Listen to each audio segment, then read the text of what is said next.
All right, I'm John Kaufman here with Derek Hunt. Nice to meet you. Nice to meet you, John. All right, so we do live streaming for several schools in the area. We're covering Heritage and Alcoa. We tend to see a lot of Maryville games. I also personally call the Hardin Valley games. So we do see a lot of Maryville. I think the question everyone wants to know, how different will things look this year versus the past? Sure, that's a fair question. You know, I'm sure some things will be different. Obviously, you know, anytime you have a transition, there's things are going to be different. But Coach Quarles was my role model. I learned from him, you know, and so I hope the big picture won't look very different, you know, and that's kind of what my plan is, and that's what I expect. I think our coaching staff feels the same way, you know, and we always, as a staff, we always try to stay ahead of the curve, whether that's schematically or how you run your off season or, you know, in season as well. And so there's going to be some things that are obviously different, but it's probably small things, probably stuff that nobody really even noticed. Right. Well, hopefully they'll notice the record to be very similar at the end. I remember looking down at the stat sheet at the Hardin Valley game, and that's the next best team in 6A.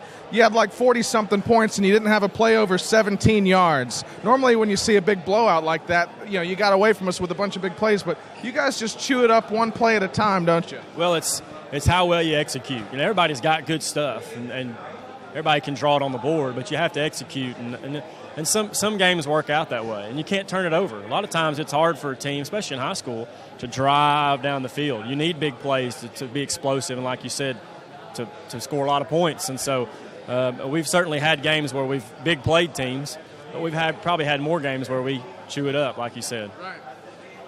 Tell us about the off season, what you've seen, and transitioning. Tell us, the workout program, that whole deal. How has that kind of looked, and what's the mood been? I think our kids are excited. I don't know if re-energized. It's not that we weren't energized last year, but I think it's fresh. You know, it's something new, and obviously we play a really tough schedule this year. Our district got tougher, and our non-district schedule is ridiculous almost. And so.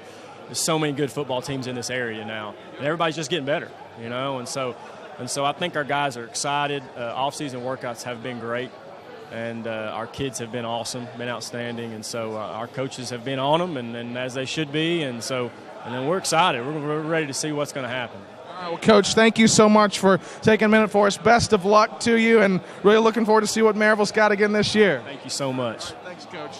All right, thank you. That's Coach Derek Hunt of the Maryville Rebels. Be interesting to see what they've got. We'll have more continuing coverage.